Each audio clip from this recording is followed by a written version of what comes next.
আপনি মন্ত্রী হয়েছেন, উপদেষ্টা হয়েছেন, ঠিক আছে? তাহলে উপদেষ্টা হওয়ার ফলে আপনার কি করা উচিত ছিল? আপনাকে দেখানো উচিত ছিল আপনি অত্যন্ত সক্ষম, মন্ত্রণালয় চালাবার জন্য আপনি সক্ষম। আপনার বয়স 26 বছর হতে পারে, কিন্তু আপনি সক্ষম। কিন্তু আপনি কি করলেন? আপনি একটা দুর্নীতিবাজ আকারে হাজির হলেন।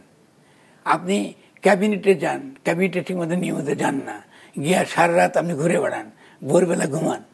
তো এগুলা কি ফাইজলামি? রাষ্ট্র নিয়ে আপনি তামাশা পাচ্ছেন?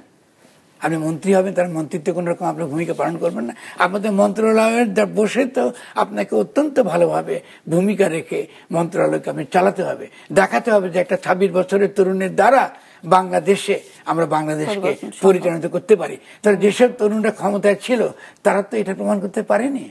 তাহলে এই তরুণ ছাত্ররা যারা এই এনসিপিকে আজকে বাতিল করে দিয়েছে, বাতিল করার তো খুব ভালো যুক্তি, কারণ তারা তরুণদের ভবিষ্যৎ ধ্বংস করেছে।